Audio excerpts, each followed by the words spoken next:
باپ اور بیٹے کے درمیان جب اتفاق کی صورت نہ بنی اور آزر نے کسی طرح ابراہیم علیہ السلام کی رشد و ہدایت کو قبول نہ کیا تو حضرت ابراہیم علیہ السلام نے آزر سے جدائی اختیار کر لی۔ اب صرف آزر ہی مخاطب نہ رہا بلکہ پوری قوم کو مخاطب بنا لیا، مگر قوم اپنے باپ دادا کے دین کو کب چھوڑنے والی تھی؟ اس نے حضرت ابراہیم علیہ السلام کی ایک نہ سنی اور دعوت حق کے سامنے اپنے باطل معبودوں کی طرح گونگے، بہرے اور اندھے پڑے بنے رہے۔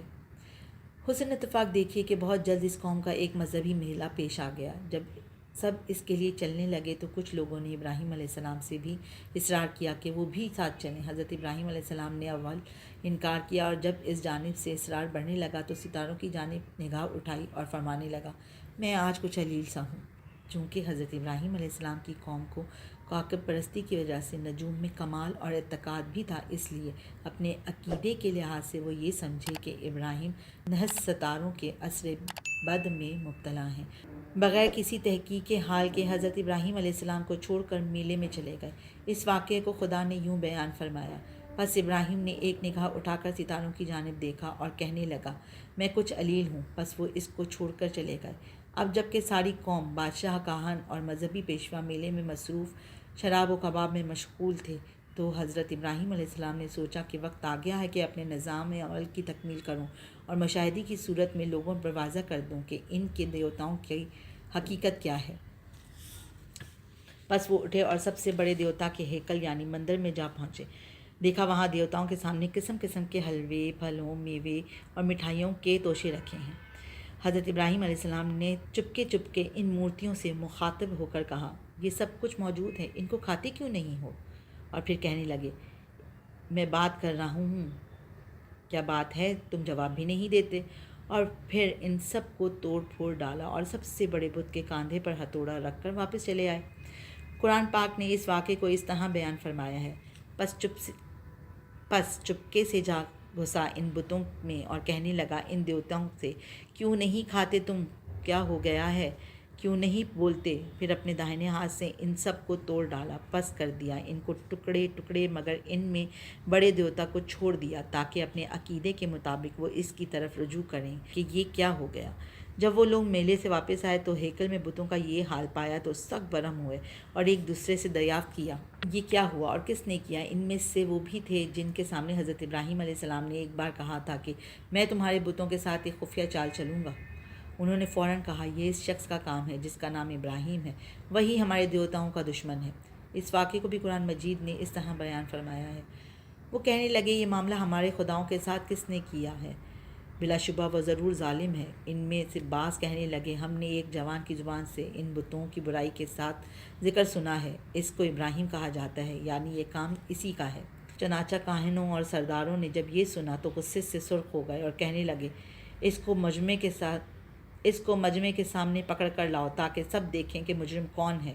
چنانچہ حضرت ابراہیم علیہ السلام سامنے لائے گئے تو بڑے رعب دار سے انداز میں انہوں نے پوچھا، ابراہیم، تو نے ہمارے دیوتاؤں کے ساتھ کیا کیا؟ اس موقع پر قرآن مجید نے اس واقعے کو اس طرح بیان کیا، انہوں نے کہا، ابراہیم کو لوگوں کے سامنے لاؤ تاکہ وہ دیکھیں۔ وہ کہنے لگے، اے ابراہیم، تو نے ہمارے دیوتاؤں کے ساتھ کیا کیا؟ حضرت ابراہیم نے دیکھا، اب بہترین موقع آ گیا ہے جس کے لیے میں نے یہ تدبیر اختیار کی۔ سب لوگ بھی یہاں موجود ہیں، دیکھ رہے ہیں کہ ان کے دیوتاؤں کا کیا حشر ہو گیا، اس لیے اب کاہنوں اور مذہبی پیشواؤں کو عام لوگوں کی موجودگی میں ان کے باطل عقیدے پر نادم کر دینے کا وقت ہے، تاکہ عام لوگوں کو معلوم ہو جائے کہ آج تک ان دیوتاؤں کے متعلق ہم سے کاہنوں اور پجاریوں نے جو کہا تھا وہ سب ان کا مکر و فریب تھا۔ مجھے ان سے کہنا چاہیے کہ یہ سب اس بڑے بت کی کارروائی ہے، اس سے دریافت کرو۔ لامحالہ وہ یہی جواب دیں گے کہ کہیں بت بھی بولتے ہیں اور بات کرتے ہیں، تب میرا مطلب حاصل ہے اور میں ان کے عقیدے کا پول عام لوگوں کے سامنے کھول کر صحیح عقیدے کی تلقین کر سکوں گا اور بتاؤں گا کس طرح وہ باطل اور گمراہی میں مبتلا ہیں۔ اس وقت ان کاہنوں اور پجاریوں کے پاس ندامت کے سوا کچھ نہ ہوگا۔ اس لیے جو جواب حضرت ابراہیم نے دیا، اس کے لیے قرآن مجید نے فرمایا، ابراہیم نے کہا، ان میں سے اس بڑے بت نے یہ کیا ہے، پس اگر تمہارے دیوتا بولتے ہیں تو ان سے دریافت کر لو۔ تب وہ سب نہایت شرمساری کے ساتھ سرنگوں ہو کر کہنے لگے، ابراہیم تو خوب جانتا ہے ان دیوتاؤں میں بولنے کی سخت نہیں، یہ تو بے جان مورتیاں ہیں۔ اس موقع پر حضرت ابراہیم علیہ السلام نے مختصر مگر جامع الفاظ میں ان کو نصیحت بھی کی اور ملامت بھی، اور بتایا کہ جب یہ دیوتا نہ نفع پہنچا سکتے ہیں اور نہ نقصان اور نہ بول سکتے ہیں تو پھر یہ خدا اور معبود کیسے ہو سکتے ہیں؟ افسوس تم اتنا بھی نہیں سمجھتے یا عقل سے نہیں کام لیتے۔ چنانچہ بقول قرآن مجید فرمانے لگے، کیا تم اللہ کو چھوڑ کر ان چیزوں کی پوجا کرتے ہو جو تم کو کچھ نفع نہیں پہنچا سکتی ہیں اور نہ نقصان دے سکتی ہیں؟ تم پر افسوس ہے، اور تمہارے معبود ان باطل پر بھی جن جن کو تم اللہ کے سوا پوجتے ہو، کیا تم عقل سے کام نہیں لیتے؟ حضرت ابراہیم علیہ السلام کی اس نصیحت اور مواعظت کا اثر یہ ہونا چاہیے تھا کہ تمام قوم اپنے باطل عقیدے سے تائب ہو کر ملت حنفیہ کو اختیار کر لیتی اور کج روی چھوڑ کر راہ مستقیم پر گامزن ہو جاتی، لیکن دلوں کی کجی اور نفوس کے سرکشی، متمردانہ ذہنیت اور باطنی خباثت اور حماقت نے اس جانب نہ آنے دیا، اور اس کے برعکس ان سب نے حضرت ابراہیم کی عداوت اور دشمنی کا نعرہ بلند کر دیا اور ایک دوسرے سے کہنے لگے، اگر دیوتاؤں کی خوشنودی چاہتے ہو تو اس کو اس گستاخی اور مجرمانہ حرکت پر سخت سے سخت سزا دو اور دہتی ہوئی آگ میں جلا ڈالو تاکہ اس کی تبلیغ اور دعویٰ کا قصہ ہی پاک ہو جائے۔ ابھی یہ مشورہ ہو ہی رہا تھا کہ آہستہ آہستہ بادشاہ وقت تک یہ باتیں پہنچ گئیں۔ اس زمانے میں عراق کے بادشاہ کا لقب نمرود ہوتا تھا، اور یہ رعایا کہ صرف بادشاہ ہی نہیں ہوتے تھے بلکہ خود ان کو رب اور مالک جانتے تھے۔ اس کی بھی اسی طرح پرستش کی جاتی تھی جس طرح دیوتاؤں کی جاتی ہے، بلکہ ان سے بھی زیادہ ان سے پاس و ادب کے ساتھ پیش آتے تھے، اس لیے کہ وہ صاحب عقل و شعور بھی ہوتا تھا اور مالک کے تخت و تاج بھی۔ چنانچہ نمرود کو جب معلوم ہوا کہ ابراہیم علیہ السلام نے بتوں کے ساتھ یہ معاملہ کیا ہے تو آپے سے باہر ہو گیا اور سوچنے لگا کہ اس شخص کی پیغمبرانہ تبلیغ اور دعوت کی سرگرمیاں اگر اسی طرح جاری رہیں تو یہ میری ربوبیت، ملوکیت اور الوہیت سے بھی سب رعایا کو منحرف اور برگشتہ کر دے گا۔ اس طرح باپ دادا کے مذہب کے ساتھ ساتھ میری یہ سلطنت بھی زوال پذیر ہو جائے گی۔ اس بنا پر اس نے سوچا بہتر یہی ہے کہ اس قصے کا ابتدا ہی میں خاتمہ کر دیا جائے۔ یہ سوچ کر اس نے حکم دیا کہ ابراہیم کو ہمارے دربار میں پیش کیا جائے۔ چنانچہ نمرود کے حواری اور اس کے آدمی حرکت میں آئے اور حضرت ابراہیم کو لے کر نمرود کے دربار میں پہنچے تو نمرود نے گفتگو شروع کی اور حضرت ابراہیم سے دریافت کیا، تو ہمارے باپ دادا کے دین کی مخالفت کس لیے کرتا ہے اور مجھ کو رب ماننے سے تجھے کیوں انکار ہے؟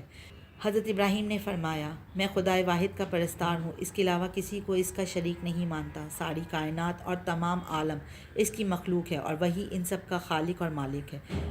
تو بھی اسی طرح ایک انسان ہے جس طرح ہم سب۔ پھر تو کس طرح رب یا خدا ہو سکتا ہے، اور کس طرح یہ گونگے بہرے لکڑی کے بت خدا ہو سکتے ہیں؟ میں صحیح راہ پر ہوں اور تم سب غلط راہ پر، اس لیے میں تبلیغ حق کو کسی طرح چھوڑ نہیں سکتا اور تمہارے باپ دادا کے خود ساختہ دین کو کیسے اختیار کر سکتا ہوں؟ نمرود نے حضرت ابراہیم علیہ السلام سے دریافت کیا، اگر میرے علاوہ تیرا کوئی رب ہے تو اس کا ایسا وصف بیان کر کہ جس کی قدرت مجھ میں نہ ہو۔ تب حضرت ابراہیم علیہ السلام نے فرمایا، میرا رب وہ ہے جس کے قبضے میں موت و حیات ہے، وہی موت دیتا ہے اور وہی زندگی بخشتا ہے۔ کچھ فہمی نمرود موت و حیات کی حقیقت سے ناآشنا کہنے لگا، اس طرح موت و حیات میرے قبضے میں بھی ہے، اور یہ کہہ کر اسی وقت ایک بے قصور شخص کے متعلق جلاد کو حکم دیا کہ اس کی گردن مار دو اور موت کے گھاٹ اتار دو۔